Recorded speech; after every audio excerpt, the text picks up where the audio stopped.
नमस्कार दोस्तों, आरोग्य प्रबोधन इस प्रोग्राम में आपका बहुत बहुत स्वागत है।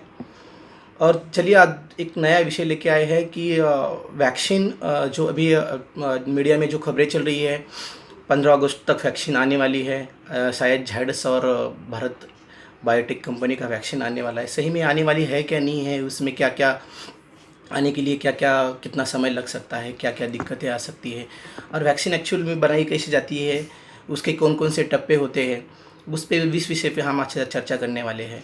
और उसी विषय पे सविस्तर से चर्चा करने वाले आम लोगों को समझ सके कि सही में 15 अगस्त तक वैक्सीन आने वाली है या नहीं है, उसमें आने के लिए क्या क्या दिक्कतें हो सकती है।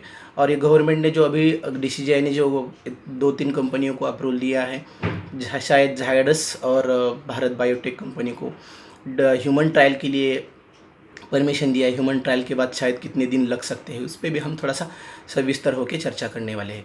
तो ये वीडियो मेरी अंत तक ज़रूर देखें, मेरा यूट्यूब चैनल ज़रूर सब्सक्राइब करिए। अगर ये वीडियो आपको पसंद आए तो यूट्यूब चैनल ज़रूर सब्सक्राइब करिए और ज़्यादा से ज़्यादा लोगों तक ये वीडियो पहुँचे।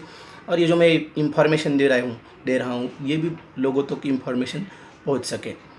तो चलिए विषय के ऊपर आते हैं। सबसे इम्पोर्टेंट ये पहला विषय हम लेते हैं कि vaccine, what is a vaccine, vaccine क्या होती है। उससे पहले हमें एक इम्पॉर्टेंट जानकारी लेनी है कि इम्यूनिटी के बगैर हम वैक्सीन नहीं समझ सकते हैं। सबसे इम्पोर्टेंट हमें इम्यूनिटी क्या है वो हमें सबसे पहले समझना पड़ेगा।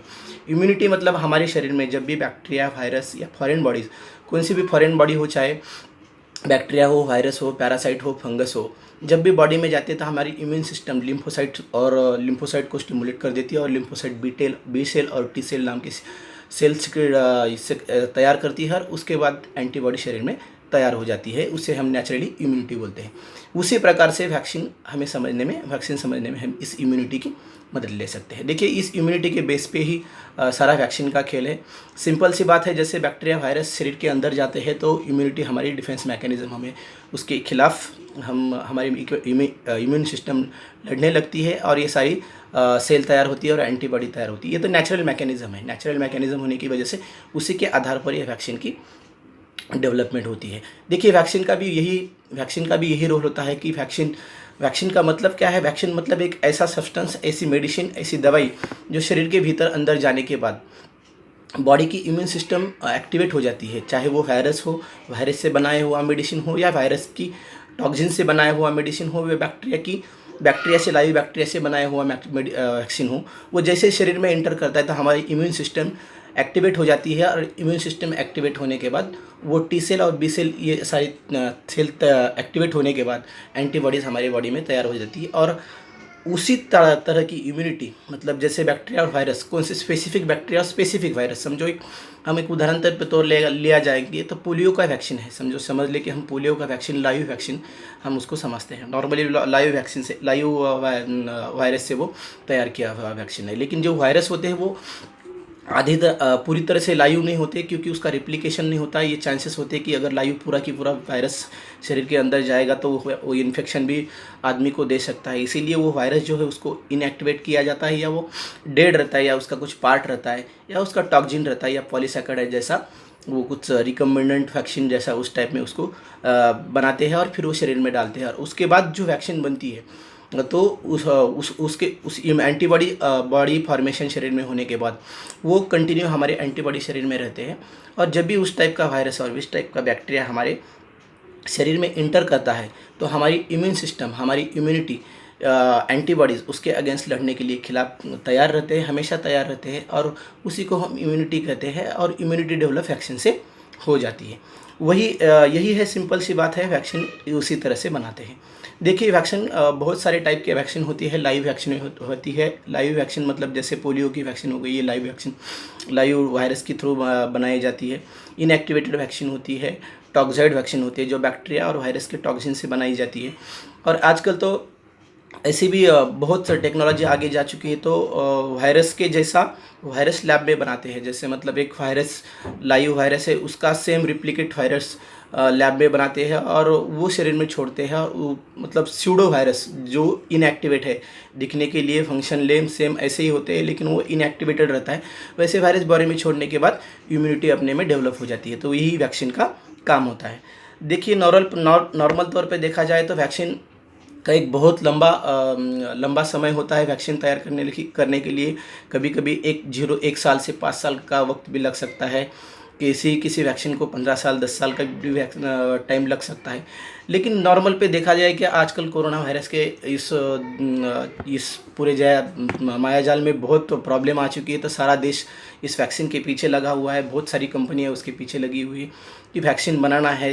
लेकिन वैक्सीन बनाने के दावे जो किए जा रहे हैं वो सही में सही है या गलत है, उसके ऊपर हम चर्चा करने वाले हैं। तो एक्चुअल में ये वैक्सीन बनती कैसे है? सबसे सिंपल बात है, जब कंपनी वैक्सीन बनाती है, वैक्सीन बनाने के बाद सबसे पहले कंपनी गवर्नमेंट से अप्रूवल लेती है वैक्सीन बनाने के लिए। वैक्सीन बनती है, वैक्सीन बनने के बाद उसको एनिमल ट्रायल के लिए पहले अप्लाई किया जाता है, फिर उसको परमिशन मिलती है। फिर एनिमल ट्रायल होने के बाद ये 3 महीना 6 महीना 2 महीना एनिमल ट्रायल होती है। उसका सारा डाटा एनालिसिस, एफिकेसी, सेफ्टी और इम्यूनोजेनिसिटी, मतलब वो सेफ़ है क्या, आदमी में जानवरों में भी देने के लिए सेफ़ है कि नहीं, ये सारी चीज़ें देखी जाती है। उसका डाटा सारा स्टडी किया जाता है और जब एनिमल ट्रायल ख़त्म होने के बाद वो ह्यूमन ट्रायल के लिए रेडी हो जाती है। उसके लिए गवर्नमेंट को फिर से कंपनी को अप्लाई करना पड़ता है और वो अप्लाई करने के बाद सारी परमिशन लेनी पड़ती है कि ये सही में ह्यूमन ट्रायल देने लायक है कि नहीं।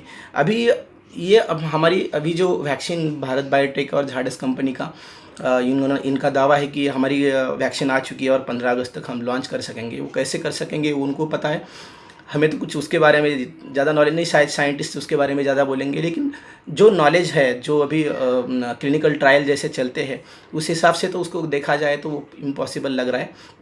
इम्पॉसिबल इसलिए लग रहा है कि ये देखिए, जब ह्यूमन ट्रायल चालू होता है तो बेसिकली क्या होता है, ह्यूमन ट्रायल को अगर गवर्नमेंट ने परमिशन भी दे दिया तो ह्यूमन ट्रायल 15-20 दिन में, 1 महीने में ख़त्म होने में बिल्कुल ही असंभव है। उसका रीज़न ये है कि उसमें 3 फेज़ होते हैं। सबसे पहला फेज़ होता है कि एक 0 टू 100 लोगों को पहले वैक्सीन दी जाती है। उसका सारा डाटा एनालाइज किया जाता है कि सही में वो वैक्सीन देने के बाद भी वायरस को एक्सपोज, जो 100 लोग हैं उनको एक्सपोज किया जाता है वायरस को, और वायरस का इन्फेक्शन उनको होता है कि नहीं वो देखना पड़ता है। उनको कौन कौन से लक्षण वैक्सीन देने के बाद आते हैं, उसके क्या क्या साइड इफ़ेक्ट है, एडवर्स इफेक्ट कुछ वैक्सीन के है क्या, उसका सेफ्टी डाटा भी देखा जाता है। इफिकेसी भी देखी जाती है कि सही में इफ़िशियंट है कि नहीं।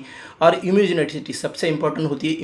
इम्यूनोजेनिसिटी इसका मतलब ये होता है कि उसकी एंटीबॉडी उसके बॉडी में तैयार हुई है कि नहीं, और वो कितने दिन एंटीबॉडी शरीर में रहने वाले हैं, वो भी सबसे बड़ा फैक्टर होता है। ये 0 टू जो 100 लोगों को दिया है उसका डाटा जब एनालाइज करते हैं, सारा डाटा कलेक्ट करते हैं। वो डाटा कलेक्ट करने के बाद फिर वो सेकंड फेज़ के लिए, अगर वो उस 100 पीपल में, मतलब 0 टू 100 पीपल में जो क्लिनिकल ट्रायल के लिए लोग गए हैं, जिनको वैक्सीन दी गई है, उनमें अगर सक्सेस रेट बहुत ही ज़्यादा होता है, 70%, 80%, 90%, 95%, 100% जो भी है, बहुत ज़्यादा होता है, तो फिर सेकंड फेज़ के लिए गवर्नमेंट से फिर से उनको परमिशन लेना पड़ता है। सेकंड फेज़ में भी शायद लोग थोड़े से पहले से ज़्यादा होते हैं, 0 टू 100 टू 10,000 तक, या 100 टू 1000 तक, ऐसे भी 10,000 तक के आसपास लोग उसमें सेकंड ट्रायल में लिए जाते हैं। नॉर्मली हर एक वैक्सीन के लिए अलग अलग क्राइटेरिया हो सकता है, या हर एक इसके लिए क्राइटेरिया हो सकता है। लेकिन सारे 3 फेज़ जो है, 3 फेज़ में हर एक वैक्सीन को जाना पड़ता है। सेकंड फेज़ में भी वही होते हैं, 1000 लोगों का, 10,000 लोगों का डाटा लेना पड़ता है। फिर सेफ्टी, फिर इफिकेसी एंड फिर से इम्यूनोजेनिसिटी, मतलब उस सही में वो ये काम कर रही है क्या, वैक्सीन काम कर रही है क्या, वो भी देखना पड़ता है। अगर वो वैक्सीन अच्छे से काम कर रही थी, फिर उसको फिर से गवर्नमेंट से परमिशन लेना पड़ता है कि हम थर्ड फेज़ में जाएं।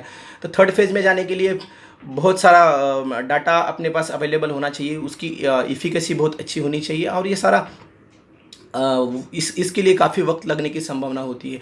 हमें लगता है कि इसमें कभी कभी सालों साल लग सकते हैं, 3 साल लग सकते हैं, 1 साल लग सकते हैं, 2 साल लग सकते हैं।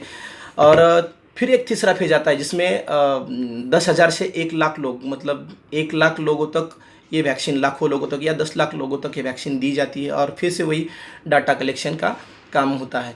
और इनमें से, ये 3 फेज़ में से कोई भी फेज़ ऐसी अगर हो गई कि जिनमें डाटा प्रॉपर नहीं आया, या ये वैक्सीन की एफिकेसी अच्छी नहीं है, या इसका एडवर्स इफेक्ट बहुत ज़्यादा है, और ये कुछ भी काम नहीं कर रही, इसका मतलब एफिकेसी बिल्कुल नहीं, काम बिल्कुल नहीं कर रही है। तो ऐसा भी हो सकता है कि जो बनाई हुई वैक्सीन है वो फिर से रिवर्स जा सकती है, जितना भी पैसा उन्होंने खर्चा किया है वो सारा जीरो हो सकता है। और जो दावे किए जाते हैं कि अब वैक्सीन बन गई है, वैक्सीन बन चुकी है, तो ये पॉसिबल ऐसा अभी तो इस समय तो संभव नहीं लग रहा है। शायद उनकी वैक्सीन सही हो, उनकी वैक्सीन एकदम परफेक्ट हो और क्लिनिकल ट्रायल के लिए उनके पास टाइम हो और उसके बाद वो सफल भी रहे, ये भी हो सकता है। लेकिन कितना दिन, कितना वक्त लग सकता है इस पे, इसके बारे में अगर हम कहा जाए तो अभी फ़िलहाल कुछ नहीं कह सकते। 6 महीने का भी टाइम लग सकता है, साल का भी टाइम लग सकता है, 2 साल का भी टाइम लग सकता है, या 6 महीने में भी बन सकती है, ऐसा भी हो सकता है। पॉसिबिलिटी कंक्लूड की जाएगी, लेकिन 100% श्योर नहीं दे सकते कि कभी मीडिया में भी जो बातें चल रही थी, बहुत सारी कंपनियों का नाम आगे सामने आ रहा था कि इन कंपनियों ने वैक्सीन बना ली है और अब ये मार्केट में 15 अगस्त तक लॉन्च होने वाली है, तो ये पॉसिबल नहीं लग रहा है फ़िलहाल की इस कंडीशन में। तो जो भारत की कंपनी ने दावा किया है तो ऐसा बिल्कुल ही नहीं लग रहा। और थर्ड फेज़ में भी ऐसे ही होता है, थर्ड फेज़ का डाटा सब जब एनालाइज करते हैं तो third phase, first phase, second phase, third phase का डाटा सब कलेक्ट करते हैं और सब में सेफ्टी, इफिकेसी और सबसे इम्पोर्टेंट है इम्यूनोजेनिसिटी, अगर बहुत अच्छी रही तो फिर उसको अप्रूवल देने का फिर से काम होता है। अप्रूवल देने के बाद फिर लार्ज कम्युनिटी में, जैसे फिर हम उसको फोर्थ ट्रायल बोलते हैं, फोर्थ फेज़ बोलते हैं, फोर्थ फेज़ में बहुत सारे लोगों को, मतलब 10 लाख, 20 लाख, करोड़ जो भी पब्लिक है उन सबको ये वैक्सीन दिया जाता है। फिर से उसका डाटा कलेक्ट किया जाता है और उसका डाटा फिर से कलेक्ट करने के बाद वो 100% सक्सेस हो गई, ऐसा बोल सकते हैं। इसीलिए हमें ये नहीं बोलना चाहिए कि तुरंत वैक्सीन आने वाली है। इसके ऊपर बहुत ही चर्चा चल रही है और इस पर चर्चा ना करते हुए हमें थोड़ा सा सावधान रहना चाहिए कि लोग ये समझ लेंगे कि अभी 15 अगस्त को वैक्सीन आने वाली है, हमें अभी बिल्कुल डरने की ज़रूरत नहीं है। ऐसा नहीं है दोस्तों, थोड़ा सा वक्त लग सकता है, टाइम जाने की काफ़ी गुंजाइश है। तो आप सतर्क रहिए। कोरोना वायरस तब तक लगता नहीं कि वैक्सीन आने के बाद भी तुरंत कोरोना वायरस जाएगा, क्योंकि आगे भी बहुत सारी वैक्सीन आने के बाद भी कितने लोग वैक्सीन ले पाएंगे, उसका कॉस्ट क्या रहेगा, गवर्नमेंट कितने लोगों को वैक्सीन देगी, बहुत सारे ऐसे क्वेश्चन हैं जो हम अभी भी अनरिजॉल्व है। वैक्सीन आ गई इसका मतलब हम पूरी तरह से कोरोना से छूट गए, ऐसा बिल्कुल नहीं होता है। तो सतर्क रहिए और कोरोना से बचने के लिए जो अभी भी उपाय हमने बताए थे, जैसे मैंने लास्ट के बहुत सारे वीडियो में मास्क कैसे पहने, इम्यूनिटी कैसे बढ़ाए, ऐसे बहुत सारे वीडियो मैंने बनाए थे, वो भी आप मेरे वीडियो देखें। अगर ये मेरा वीडियो आपको पसंद आया हो तो आप ज़रूर इसे लाइक करें, शेयर करें और ज़्यादा से ज़्यादा लोगों तक पहुंच सके। और एक बात बताने की रह गई, चिकन पॉक्स और मीज़ल्स, जैसे एक बार इम्यूनिटी हमारे शरीर में डेवलप होने के बाद फिर से वायरस अगर हमें इन्फेक्ट करता है तो इतना ज़्यादा खतरनाक नहीं होता है। जैसे हमने देखा है कि चचक, हम बीमारी नॉर्मली बोलते हैं, हिंदी में चचक बोलते हैं, मराठी में हम खांसना बोलते हैं। एक चिकन पॉक्स और मिज़ल जब आता है शरीर में, एक बार आने के बाद फिर से आने की संभावना उसकी काफ़ी कम होती है। अगर आता भी है तो उसके बहुत ही माइल्ड सिम्टम रहते हैं और वो आदमी को कुछ नहीं कर सकता। उसका रीज़न ये होता है कि जब चिकन पॉक्स और मिज़ल जैसे बीमारी होती है शरीर में, जैसे बीमारी होती है, वो बीमारी होने के बाद वायरस अंदर चले जाता है और हमारी इम्यूनिटी बढ़ती है, ऑटोमेटिकली एंटीबॉडी शरीर में तैयार रहते हैं। और जब भी उस टाइप का इन्फेक्शन शरीर में आता है तो हम उसको फेस करने के लिए बिल्कुल तैयार रहते हैं। कभी भी फ्यूचर में आए तो बिल्कुल हम उसके लिए रेडी रहते हैं। इसी तरह वैक्सीन बनती है, वैक्सीन भी वैसे ही सेम काम करती है।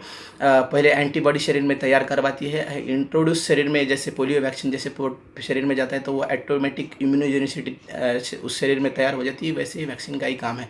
तो ज़्यादा न सोचते हुए आप सतर्क रहे जब तक वैक्सीन आएगी। वैक्सीन आएगी इसका मतलब आप कोरोना से मुक्त हो गए, ऐसा बिल्कुल ही नहीं है। ये शायद ये काफ़ी लंबा सफ़र रह सकता है और भी शायद उसको टाइम लग सकता है। हम तो अभी थर्ड फेज़ में चले गए हैं, भारत अभी थर्ड फेज़ में थर्ड स्टेज पे चला गया है, शायद 1 नंबर पे भी आ जाए, क्योंकि ऐसा लग रहा है कि हमारा इंडिया का पॉपुलेशन 140 करोड़ के आसपास है और अमेरिका जैसा राष्ट्र आज जिसकी पॉपुलेशन केवल 36 करोड़ है, उनमें 20 लाख का आंकड़ा क्रॉस कर दिया है। तो हम शायद उससे भी ज़्यादा हो सकता है, क्योंकि ये वायरस है। अभी तो एक नई न्यूज़ भी आई है कि ये वायरस शायद हवा से भी स्प्रेड हो रहा है।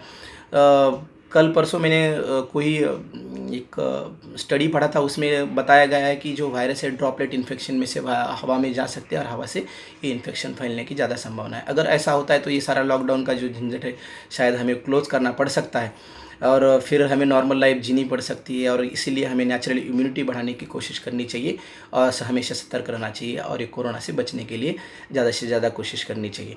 देखिए दोस्तों, ऐसे इस भारत देश में पॉपुलेशन ज़्यादा होना यही सबसे बड़ी समस्या है, और इस समस्या का अगर हमें हल निकालना है तो हमें सतर्क रहने की बहुत आवश्यकता है। इस मेरा वीडियो अगर आपको पसंद आया हो तो लाइक ज़रूर करें, शेयर करें और सब्सक्राइब करें। धन्यवाद। Thank you.